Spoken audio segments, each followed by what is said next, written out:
Hi friends, Hema ರಘುಲಾಗೆ ಸ್ವಾಗತ. ಎಲ್ಲರೂ ಹೇಗಿದ್ದೀರಾ? ಎಲ್ಲರೂ ಚೆನ್ನಾಗಿದ್ದೀರಾ ಅಂದ್ಕೊಂಡಿದ್ದೀನಿ. ನೋಡಿ, ನಾನು ಇದು ಶುಕ್ರವಾರ ಮತ್ತು ಶನಿವಾರದ್ದು ಕಂಟಿನ್ಯೂಸ್ ವ್ಲಾಗ್ ಮಾಡ್ತಾಯಿದ್ದೀನಿ. ಇದೇನಪ್ಪ ಹೀಗೆ ಇಟ್ಕೊಂಡಿದ್ದಾರೆ ಅಡುಗೆ ಮನೆ ಅಂತ ನೋಡ್ತಾ ಇದ್ದೀರಾ? ಏನಿಲ್ಲ, ಶನಿವಾರ ಬಂದು ನನ್ನ ಮಗನಿಗೆ ಅಯ್ಯಪ್ಪ ಸ್ವಾಮಿ ಮಾಲೆ ಹಾಕ್ಸ್ತಾ ಇದ್ದೀವಲ್ವ, ಹಾಗಾಗಿ ಎಲ್ಲ ಕ್ಲೀನು ಆಯಿತು. ಒಂದು ವಾರದಿಂದ ಮಾಡ್ತಾನೇ ಇದ್ದೀನಿ. ಅಡುಗೆ ಮನೆ ಮಾತ್ರ ಪೆಂಡಿಂಗ್ ಇಟ್ಕೊಂಡಿದೆ, ಯಾಕೆಂದರೆ ಅದು ಒಂದಿನ ಮುಂಚೆ ಮಾಡೋಣ ಅಂತೇಳಿ. ಬೇಗ ಮಾಡಿಟ್ರೆಲ್ಲ ಅದು ಮುಟ್ಟಿ ಇದು ಮುಟ್ಟಿ ಮೇಲ್ಗೆ ಆಗುತ್ತಲ್ವ, ಹಾಗಾಗಿ ಶನಿವಾರ ಮಾಲೆ ಹಾಕ್ಸ್ಕೊಳ್ಳೋದಿದ್ದರೆ ಶುಕ್ರವಾರ ಕ್ಲೀನ್ ಮಾಡ್ಕೊಳ್ಳೋಣ ಅಂತೇಳಿ ಶುಕ್ರವಾರ ಬೆಳಗ್ಗೆಯಿಂದ ಅಡುಗೆ ಮನೆ ಕ್ಲೀನ್ ಮಾಡ್ತಾಯಿದ್ದೀನಿ. ಹೆಣ್ಮಕ್ಳು ಗೊತ್ತಿರುತ್ತೆ, ಒಂದು ಸಲ ಅಡುಗೆ ಮನೆ ಕ್ಲೀನ್ ಮಾಡೋಣ ಅಂತ ಕೈ ಹಾಕಿದ್ರೆ ಎಷ್ಟು ಕಷ್ಟ ಆಗುತ್ತೆ, ಎಷ್ಟು ರಿಸ್ಕ್ ಆಗುತ್ತೆ ಅಂಥೇಳಿ. ತುಂಬ ಕಷ್ಟ ಆಗುತ್ತೆ, ತುಂಬ ಒಂದೇ ದಿನ ಎಲ್ಲ ಮಾಡೋದು ಅಂದರೆ ಹಿಂಸೆ ಆಗುತ್ತೆ. ನಾನು ಸ್ವಲ್ಪ ಗುರುವಾರ ಡಬ್ಬಗಳೆಲ್ಲ ಕಾಳಿಂದು ಡಬ್ಬಗಳೆಲ್ಲ ತೊಳೆದಿಟ್ಕೊಂಡಿದ್ದೆ. ಇನ್ನು ಶುಕ್ರವಾರ ಬರೀ ಪಾತ್ರೆ ಸಾಮಾನೆಲ್ಲ ಹೊರಗಡೆ ಇಟ್ಬಿಟ್ಟು ಎಲ್ಲ ಟೈಲ್ಸು ಮತ್ತು ಸೆಲ್ಫ್ಗಳು ಸ್ಲ್ಯಾಬ್ ಇದೆಲ್ಲ ತೊಳೆದು ಎಲ್ಲ ಒರೆಸಿ ಎಲ್ಲ ಕ್ಲೀನ್ ಮಾಡಿ ಇಟ್ಕೊಂಡು ಒಂದೊಂದಾಗಿ ಎತ್ತಿ ಜೋಡ್ಸೋಕ್ಕೆ ಸರಿ ಹೋಗುತ್ತೆ ಅಂತೇಳಿ ಬೆಳಗ್ಗೆ ನಾನು ಸ್ಟಾರ್ಟ್ ಮಾಡಿದ್ದಕ್ಕೆ ಈವ್ನಿಂಗ್ 5 ಗಂಟೆ 5:15 ಆಯಿತು. ಅವಾಗಲೂ ಕೂಡ ಫಿನಿಷಿಂಗ್ ಆಗಿರಲಿಲ್ಲ, ಅರ್ಧಂಬರ್ಧ ಆಗಿತ್ತು. ಪರವಾಗಿಲ್ಲ ಅಂತೇಳಿ ಮಾಡ್ತಾಯಿದ್ದೀನಿ. ನೋಡಿ, ಎಷ್ಟು ಮಾಡ್ತಾಯಿದ್ರೆ ಮುಗಿಯೋದೇ ಇಲ್ಲ. ಯಾರಾದರೂ ಏನಾದರೂ ಆಗಲಿ ಇನ್ನೊಬ್ಬರು ಹೆಲ್ಪ್ ಮಾಡೋರಿದ್ದರೆ ಕೆಲಸ ಬೇಗ ಬೇಗ ಆಗುತ್ತೆ. ಯಾರು ಸಪೋರ್ಟ್ಗಿಲ್ಲ, ಹೆಲ್ಪ್ ಮಾಡೋರಿಲ್ಲ ಅಂತೇಳಿದ್ರೆ ಒಬ್ಬರೇ ಮಾಡಬೇಕು ಅಂದರೆ ಸ್ವಲ್ಪ ಹಿಂಸೆ ಆಗುತ್ತಲ್ವ. ಹಾಗಾಗಿ ನನಗೂ ಸ್ವಲ್ಪ ಹಂಗೆ ಕಷ್ಟ ಅನ್ನಿಸ್ತು. ಆಮೇಲೆ ಕ್ರಮೇಣ ಎಲ್ಲ ಮಾಡಿಕೊಂಡೆಲ್ಲ ಕ್ಲೀನ್ ಮಾಡಿಕೊಂಡು ಎಲ್ಲ ಏನು ಮಾಡಿದ್ರೆ ಎಲ್ಲ ಒಂದೇ ಸರಿ ತೊಗೊಂಡೋಗಿ ಹೊರಗಡೆ ಹಾಲಲ್ಲಿ ಇಟ್ಬಿಟ್ಟೆ. ಹಾಲಲ್ಲಿಟ್ಟು ಸ್ವಲ್ಪನೇ ಪಾತ್ರೆ ಸಾಮಾನೆಲ್ಲ ತೆಗೆದು ತೊಳೆದು ಎಲ್ಲ ಒರೆಸಿ ತೊಗೊಂಬಂದು ಏನೇನು ಗ್ರಾಸರೀಸ್ ಇತ್ತು ಅದನ್ನೆಲ್ಲ ಡಬ್ಬಿಗಳಿಗೆ ಹಾಕ್ಕೊಂಡೆ. ನಾನು ಸಾಲ್ಟನ್ನು 2 ಗ್ಲಾಸಿನ ಜಾರಲ್ಲಿ ಇಟ್ಕೊಂಡಿದ್ದೀನಿ. ಮತ್ತು ಕಡಲೆಬೇಳೆ, ಉದ್ದಿನಬೇಳೆ ಮತ್ತು ಹೆಸರುಬೇಳೆ ಮಾತ್ರ ಟ್ರಾನ್ಸ್ಪರೆಂಟ್ ಕಾಣಿಸೋ ಅಂಥ ಡಬ್ಬಿಲಿ ಇಟ್ಕೊಂಡಿದ್ದೀನಿ. ಇನ್ನಿದು ಬಂದು ಸರಿ ಇಟ್ಟು ಇನ್ನು ಮಿಕ್ಕಿದೆಲ್ಲ ಏನೇನಿತ್ತು ಗ್ರಾಸರೀಸ್ ಎಲ್ಲ ಏನೇನಿತ್ತು ಅದನ್ನೆಲ್ಲ ಒಂದು ಬಾಕ್ಸ್ಗೆ ಹಾಕಿ ತುಂಬಿ ಎಲ್ಲ ಜಾಗಕ್ಕೆ ಸೇರಿಸ್ದೆ.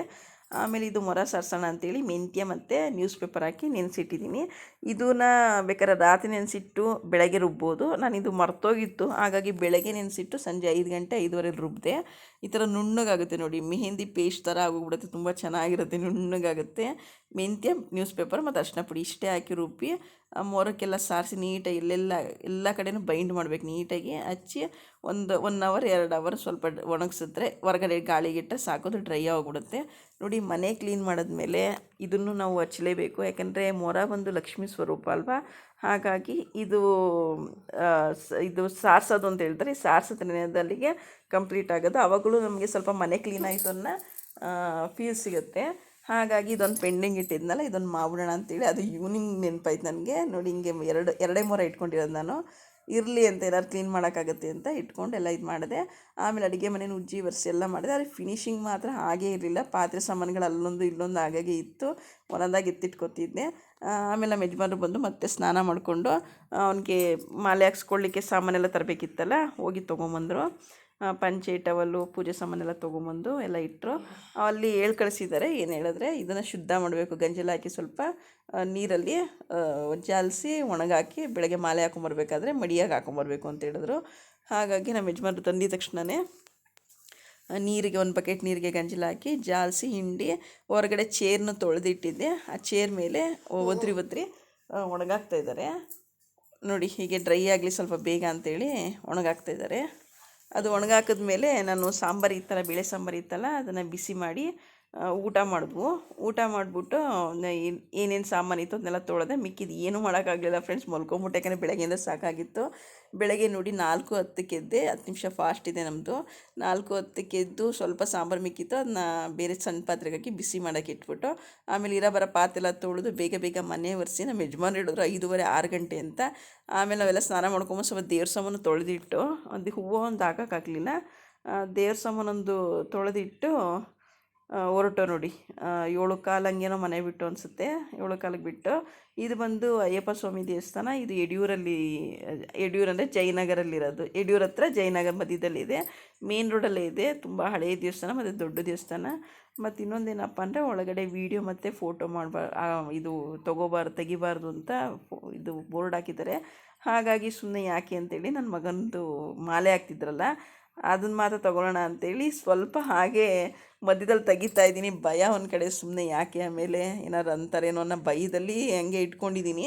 ಹಾಗೂ ನೋಡಿದ್ರು ಅವರು, ಸದ್ಯಕ್ಕೆ ಏನೋ ಹೇಳಲಿಲ್ಲ, ಒಟ್ಟಿನಲ್ಲಿ ನೋಡಿದ್ರು. ನೋಡಿ, ಹಾಗೆ ನನಗೆ ಭಯ ಸ್ವಲ್ಪ. ಹಾಗಾಗಿ ಮಾಲೆ ಹಾಕೋ ತನಕ ಮಾತ್ರ ತೆಗೆದುಬಿಟ್ಟು ನಾನು ಆಮೇಲೆ ತೆಗಿಯೋಕ್ಕೆ ಹೋಗಲಿಲ್ಲ, ಸುಮ್ಮನೆ ಅದೇ ಯಾಕೆ ಬೇಕು ಅಂತೇಳಿ ಮಾಲೆ ಹಾಕಿಸ್ಕೊಂಡು. ಇದು 1ನೇ ವರ್ಷ ಇಂದು ಕನ್ಯಾಸ್ವಾಮಿ.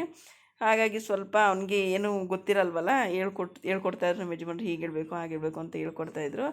ಅದು ಏನೋ ಒಂಥರ ದೇವರು ಅಯ್ಯಪ್ಪ ಸ್ವಾಮಿ ಮಾಲೆ ಹಾಕ್ಸ್ಕೊಳ್ಳೋದಂದ್ರೆ ಏನೋ ಒಂಥರ ಖುಷಿ ಇರುತ್ತಲ್ವ ಅವ್ರಿಗೂ, ಒಂಥರ ಚೆನ್ನಾಗಿರುತ್ತೆ. ಹಾಕಿಸ್ಕೊಂಡು ಹೊರಗಡೆ ಬಂದು ನೋಡಿ, ಇಲ್ಲಿ ಹೊರಗಡೆ ಬಂದು ಅಷ್ಟೇ ನಮ್ಮ ಯಜಮಾನ್ರು ಗಾಡಿ ತೊಗೊಂಬರ್ರಿ, ಗಾಡಿ ಪಾರ್ಕಿಂಗ್ ಮಾಡಿದ್ರಲ್ಲ, ಗಾಡಿ ತೊಗೊಂಬರ್ತೀನಿ ಹೊರಗಡೆ ನಿಂತ್ಕೊಳ್ಳಿ ಅಂತ ಹೇಳಿದ್ರು. ಹೊರಗಡೆ ನಿಂತಿದ್ದು.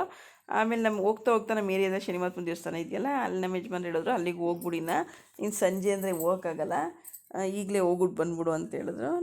ನಾನು ನನ್ನ ಮಗನ ಕರ್ಕೊಂಡು ಎಳ್ಬತ್ತಿ ಹಚ್ಬಿಟ್ಟು ನಮಸ್ಕಾರ ಮಾಡ್ಕೊಂಡು ಬಂದ್ಬಿಡೋಣ, ಮತ್ತೆ ಹೋಗೋಕ್ಕಾಗಲ್ಲ, ಯಾಕಂದ್ರೆ ಮನೇಲಿ ಮತ್ತೆ ತುಂಬ ಕೆಲಸ ಇದೆ. ಮತ್ತೆ ಹೂವು ಹಾಕಿ ಪೂಜೆ ಮಾಡಿ, ಆಮೇಲೆ ಹುತ್ತಕ್ಕೆ ಹಾಲು ತನೀರಕ್ಕೆ ಹೋಗಬೇಕು, ಅಲ್ಲಿಂದ ಬಂದು ತಿಂಡಿ ಮಾಡಬೇಕು, ಇನ್ನು ಸಂಜೆಗೆ ಹೋಗೋತ್ತಿಲ್ಲ ಅಂತೇಳಿ ಹೇಳಿದ್ರು. ನಾನು ಸರಿ ಅಂದ್ಬಿಟ್ಟು ಅವನು ಕರ್ಕೊಂಡೋಗಿ ನಮಸ್ಕಾರ ಮಾಡಿಕೊಂಡು ಬಂದೆ.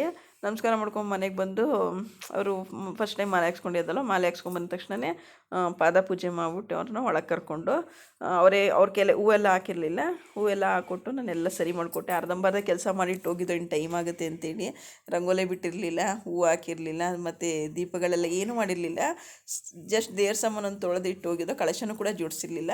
ಅಲ್ಲಿಂದ ಬಂದು ಕಳಶ ಎಲ್ಲ ಜೋಡಿಸಿ ಹೂವು ಎಲ್ಲ ಹಾಕಿ ರಂಗೋಲಿ ಎಲ್ಲ ಬಿಟ್ಟು ಎಲ್ಲ ಮಾಡಿಕೊಟ್ಟು, ಯಾಕಂದರೆ ಫಸ್ಟ್ ಟೈಮ್ ಅವನೇ ಪೂಜೆ ಮಾಡಲಿ ಅಂತೇಳಿ ಮೂವರು ಪೂಜೆ ಮಾಡಿದೆ. ಒಟ್ಟಿಗೆ ಅವನ ಕೈ ದೀಪ ಹಚ್ಚಿ ಅವ್ರ ಕೈಲಿ ಸ್ವಾಮಿಗಳ ಕೈಲಿ ಪೂಜೆ ಮಾಡ್ಸೋಣ ಅಂತೇಳಿ ಸ್ವಾಮಿ ಕೈಲಿ ಪೂಜೆ ಮಾಡಿಸ್ತು. ಅವರು ಫುಲ್ ಆಗಲಿ ಸುಸ್ತಾಗೋಗ್ಬಿಟ್ಟಿದ್ರು, ಅವ್ರಿಗೂ ಒಂಥರ ಆಯಾಸ ಆದಂಗೆ ಆಗಿತ್ತು. ಬೆಳಗ್ಗೆನೇ ಎದ್ದಿರೋದಲ್ವ, 5:30-6 ಗಂಟೆಗೆ ಎದ್ದರು ಅವರು. ಎದ್ದು ಹೋಗ್ಬಿಟ್ಟು ಬಂದು ಒಂಥರ ಸುಸ್ತಾದಂಗೆ ಆಯಿತು. ಇನ್ನು ಟಿಫನು ಇಲ್ಲ, ಮತ್ತು ಒಂದು ಊಟ, ಯಾಕಂದರೆ ಅವರು ಮಾರ್ನಿಂಗ್ ಸ್ಕೂಲ್ಗೆ ಹೋಗ್ಬೇಕಾದ್ರೆ ಬೆಳಗ್ಗೆನೇ ತಿಂದು ರೂಢಿ ಅಲ್ವಾ, ಹಾಗಾಗಿ ಅವ್ರಿಗೆ ಸ್ವಲ್ಪ ಕಷ್ಟ ಅನಿಸ್ತಿರುತ್ತೆ. ಆಮೇಲೆ ಮನೇಲಿ ಪೂಜೆ ಮುಗಿದ ತಕ್ಷಣವೇ ಹುತ್ತಕ್ಕೆ ಹಾಲು ಎದ್ಬಿಟ್ಟು ಬರೋಣ ಅಂತೇಳಿ ಪೂಜೆ ಸಾಮಾನು ರೆಡಿ ಮಾಡ್ಕೊತಾ ಇದ್ದೀನಿ ನೋಡಿ. ಇಲ್ಲಿ ಅಡಿಕೆ, ಬಾಳೆಹಣ್ಣು, ತೆಂಗಿನಕಾಯಿ, ಮತ್ತು ಗೆಜ್ಜೆ ವಸ್ತ್ರ, ಹೂವು, ಬೆಣ್ಣೆ, ಹಾಲು ಇದನ್ನೆಲ್ಲ ಎತ್ಕೊಂಡು ಒಂದು ಚೊಂಬು ನೀರು ಇಷ್ಟನ್ನು ತೊಗೊಂಡು ನಾವು ಟೂ ವೀಲರಲ್ಲಿ ಹೋದ್ವು. ಯಾಕೆಂದರೆ ಸ್ವಲ್ಪ ದೂರ ನಡ್ಕೊಂಡು ಹೋಗ್ಬೇಕು, ಒಂದು ಸ್ಕೂಲ್ ಹಿಂದೆ ರೋಡಲ್ಲೇ ಇರೋದು. ಹಾಗಾಗಿ ಗಾಡೀಲಿ ಹೋಗ್ಬಿಡೋಣ ಅಂತೇಳಿ ಬಾಟಲಲ್ಲಿ ನೀರು ತೊಗೊಂಡೋಗ್ಬೋದಿತ್ತು. ಹಾಗೆ ಎಲ್ಲ ಚೆಲ್ಲೋಗಿತ್ತು ನೀರು. ನಾನು ಹಿಂದೆಗಡೆ ಕೂತ್ಕೊಂಡಿದ್ನಲ್ಲ, ಅದು ಕುಲ್ಕಿ ಎಲ್ಲ ಚೆಲ್ಲೋಗಿತ್ತು. ಬಟ್ ಏನು ಮಾಡೋಕ್ಕಲ್ಲ, ಬಾಟ್ಲು ತೊಗೊಂಡೋಗಕ್ಕೆ ಮನಸ್ಸು ಒಪ್ಪಲಿಲ್ಲ. ಹಾಗಾಗಿ ಸ್ಟೀಲ್ ಚೊಂಬಲ್ಲೇ ನೀರು ತೊಗೊಂಡೋಗಿದ್ದೆ. ಅವನ್ನ ಸ್ಕೂಲಿಗೆ ಏನಕ್ಕಪ್ಪ ಕಳಿಸ್ಲಿಲ್ಲ ಅಂದರೆ, ಇದು ಉತ್ತಕ್ಕೆ ಹಾಲು ಎರಿದಿಲ್ಲೇ ಷಷ್ಠಿ ಹಬ್ಬ, ಇದು ಸುಬ್ರಹ್ಮಣ್ಯ ಷಷ್ಠಿ ಅಂತ. ಕೆಲವ್ರು ಮಾಡ್ತಾರೆ, ಕೆಲವ್ರು ಮಾಡಲ್ಲ, ಅವರು ಸಂಪ್ರದಾಯ ಬಂದಂಗೆ. ನಾವು ಪ್ರತಿ ವರ್ಷ ಇದು ಉತ್ತಕ್ಕೆ ಹಾಲು ಎರೆಯೋದು ಯಾವಾಗಪ್ಪ ಅಂದರೆ ಸುಬ್ರಹ್ಮಣ್ಯ ಷಷ್ಠಿಲೇ ಯಾವಾಗಲೂ ಹಾಲು ಎರೆಯೋದು. ಕೆಲವರು ಯುಗಾದಿ ಹಬ್ಬದಲ್ಲಿ, ಗೌರಿ ಗಣೇಶ ಹಬ್ಬದಲ್ಲಿ, ಸಂಕ್ರಾಂತಿ ಹಬ್ಬದಲ್ಲಿ, ಒಂದೊಂದು ಸಲ ಒಬ್ಬೊಬ್ಬರು ಮಾಡ್ತಾರೆ. ನಾವು ಮಾತ್ರ ಪ್ರತಿ ವರ್ಷ ಈ ಡಿಸೆಂಬರ್ ತಿಂಗಳು ಧನುರ್ಮಾಸದಲ್ಲಿ ಬರುತ್ತಲ್ಲ ಸುಬ್ರಹ್ಮಣ್ಯ ಷಷ್ಠಿ ಅಂತೇಳಿ, ಈ ಟೈಮಲ್ಲೇ ಹುತ್ತಕ್ಕೆ ಹಾಲು ಎರೆಯೋದು. ಇದಿತ್ತಲ್ವ, ಇದು ಮಾಡಿ ನಾವು ಸ್ಕೂಲ್ ಕಳ್ಸೋಕ್ಕಾಗಲ್ಲ ಅಂತೇಳ್ಬಿಟ್ಟು ಏನು ಮಾಡೋದು, ಅವನು ಕರ್ಕೊಂಡೋಗಿ ಹಾಲೆಲ್ಲ ಎರ್ಕೊಂಬರೋ ತನಕ 9:30-10 ಗಂಟೆ ಆಯಿತು. ಸ್ಕೂಲ್ ಕಳ್ಸೋಕ್ಕಾಗಲಿಲ್ಲ. ಪರವಾಗಿಲ್ಲ, ಇದು ವರ್ಷಕ್ಕೊಂದ್ಸಲಿ ಬರೋದು, ನಾವು ಶ್ರದ್ಧೆ ಭಕ್ತಿಯಿಂದ ಇದನ್ನು ಮಾಡಬೇಕು, ಇದನ್ನು ಬಿಡುವಂಗಿಲ್ವಲ್ಲ. ಹಾಗಾಗಿ ನೋಡಿ ಪೂಜೆ ಸಾಮಾನೆಲ್ಲ ತೊಗೊಂಡೋಗಿ, ಮತ್ತೇನಾಗಿತ್ತು ಅಂದರೆ ಯಾರೋ ಗೊತ್ತಿಲ್ಲ, ಅಲ್ಲಿ ಕರ್ಪೂರ ಹಚ್ಚಿತಾರ, ಧೂಪಾರತಿ ಮಾಡ್ತಾರಲ್ಲ, ಅದನ್ನ ಯಾರೋ ಪಾಪ ಅಲ್ಲೇ ಬಿಟ್ಟು ಮರ್ತೊಟ್ಟೋಗಿದ್ದಾರೆ. ಯಾರು ಬಂದು ನೋಡಿ ಸುಮಾರು ತೊಗೊಂಡು ಯಾರೂ ಹೋಗಲೇ ಇಲ್ಲ, ಬಿಟ್ಟೊಟ್ಟೋಗಿದ್ದಾರೆ. ಆಮೇಲೆ ಬಂದು ತೊಗೊಂಡು, ಯಾಕಂದರೆ ನೆನಪಾಗಿದ ಮೇಲೆ ಬಂದು ತೊಗೊಂಡೋಗ್ತಾರಲ್ವ ಅಂತೇಳಿ ನಾವು ಅದರಲ್ಲೇ ಕರ್ಪೂರ ಎಲ್ಲ ಬೆಳಗ್ಗೆ ನೋಡಿ, ಇದು ಹಾಲು ಮತ್ತು ಬೆಣ್ಣೆ, ಒಂದು ಬಾಳೆಹಣ್ಣು ಇಷ್ಟನ್ನು ಹಾಕಿ ಮಿಕ್ಸ್ ಮಾಡಿ ಲಾಸ್ಟಲ್ಲಿ ಉತ್ತಿಗೆ ಬಿಟ್ಟು ಅದನ್ನೇ ಸ್ವಲ್ಪ ಪ್ರಸಾದ ಥರ ತೊಗೊಂಡು, ಅದು ಮಣ್ಣಿನ ಪ್ರಸಾದ ಇರುತ್ತೆ ನೋಡಿ, ಅದೇ ಅಲ್ವ ಮುಖ್ಯ.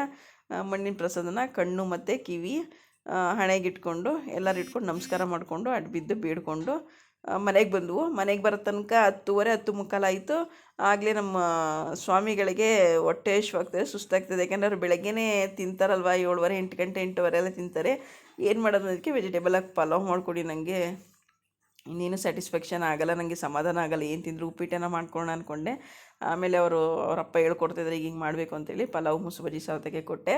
ಅವರು ಪೂಜೆ ಎಲ್ಲ ಮಾಡಿ ಅದಕ್ಕೆ ನಮಸ್ಕಾರ ಮಾಡಿ ದೇವರು ಜಪ ಎಲ್ಲ ದೇವ್ರ ಹೆಸರೆಲ್ಲ ಇಳಿಸಿ, ಯಾಕೆಂದರೆ ಅವ್ರಿಗೆ ಗೊತ್ತಿರಲ್ವಲ್ಲ, ಹಾಗಾಗಿ ಇವ್ರಿಗೆ ಏನೇನು ಮಾಡಬೇಕು ಅಂತೆಲ್ಲ ಹೇಳಿ ಮಾಡಿಕೊಡ್ತಾ ಇದ್ದಾರೆ. ಫ್ರೆಂಡ್ಸ್, ಇಷ್ಟೇ ಇವತ್ತಿನ ವೀಡಿಯೋ. ದಯವಿಟ್ಟು ಯಾರ್ಯಾರು ನನ್ನ ವೀಡಿಯೋನ ಸಬ್ಸ್ಕ್ರೈಬ್ ಮಾಡಿದ್ರೆ ನೋಡ್ತಿದ್ದೀರಾ, ಸಬ್ಸ್ಕ್ರೈಬ್ ಮಾಡ್ಕೊಂಡು ನೋಡಿ, ಲೈಕ್ಸ್ ಕೊಡಿ, ಕಮೆಂಟ್ಸ್ ಕೊಡಿ, ಶೇರ್ ಮಾಡಿ, ಸಪೋರ್ಟ್ ಮಾಡಿ, ಹೀಗೆ ಅಂತ ಹೇಳ್ತಾ ಇವತ್ತಿನ ವೀಡಿಯೋನ ಎಂಡ್ ಮಾಡ್ತಾಯಿದ್ದೀನಿ. Thank you, bye friends.